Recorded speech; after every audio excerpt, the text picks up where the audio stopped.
Guys, Palakkad എത്തിക്കഴിഞ്ഞാൽ എന്തായാലും കൊല്ലങ്കോട് പോയിട്ട് നമ്മുടെ മന്നാടിയാരുടെ കാർത്തിക ഹോട്ടലിൽ നിന്ന് ഒരു നേരമെങ്കിലും ഭക്ഷണം കഴിക്കണം എന്ന് അമ്മൂമ്മ പറഞ്ഞിട്ടുണ്ടായിരുന്നു. ഈ ഭക്ഷണം വിളമ്പി തരുന്ന അങ്കിളുടെ അച്ഛൻ ഉണ്ടാവുന്ന കാലം തൊട്ടേ അമ്മൂമ്മ കഴിക്കുന്നതാണ്. അപ്പോഴും ഇപ്പോഴും അവർ ഒരേ ക്വാളിറ്റിയാണ് മെയിൻറ്റെയിൻ ചെയ്യുന്നത്. ഊണിന് വെറും 60 രൂപയുള്ളൂ ഗൈസ്. അച്ഛ ഊണാണ് ഓർഡർ ചെയ്തത്. ഞാനും അമ്മയും പാപ്പും പൊറോട്ടയാണ് ഓർഡർ ചെയ്ത്. പക്ഷെ അച്ഛയുടെ ഊണിന്റെ കറികളുടെ മണം കാരണം അമ്മ ആദ്യം തന്നെ അവിടെ നക്കല് തുടങ്ങി. പാപ്പുവിന്റെ കവിഞ്ഞ മുഖം കണ്ടാലേ അറിയാം പണി പാളി. ചോറ് ഓർഡർ ചെയ്താൽ മതിയായിരുന്നു, പൊറോട്ട ഓർഡർ ചെയ്യേണ്ടെന്നൊരു തോന്നൽ. പക്ഷെ എനിക്ക് അങ്ങനത്തെ തോന്നൽ ഇല്ല. കാരണം എനിക്ക് ചോറിനെക്കാട്ടിലും ഇഷ്ടം പൊറോട്ടയാണ്. എന്ത് കിട്ടിയാലും അപ്പം തന്നെ എനിക്ക് കഴിച്ച് തീർക്കണം.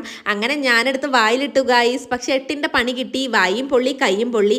എന്നാലും ഞാൻ തീറ്റ നിർത്തിയില്ല കേട്ടോ. വിത്തിൻ സെക്കൻഡ്സ് 2 പൊറോട്ട ഞാൻ അകത്താക്കി. നല്ല രുചി ഉണ്ടായിരുന്നു. ഞാൻ നോക്കുമ്പോൾ അമ്മ അപ്പുറത്തിരുന്ന് ചിരിയോടെ ചിരി. നീ മറ്റേ ബഗാസുരന്റെ അനിയത്തി ബഗാസുരത്തിയാണെന്നാണ് ചോദിച്ചത്. ഞാൻ പിന്നെ അതൊന്നും മൈൻഡ് ചെയ്തില്ല. നമ്മൾ നമ്മുടെ വയറിനെ സന്തോഷിപ്പിച്ചാൽ മതിയല്ലോ. അപ്പൊ ശരി ഗൈസ്, പിന്നെ കാണാം. ചാ ചാ.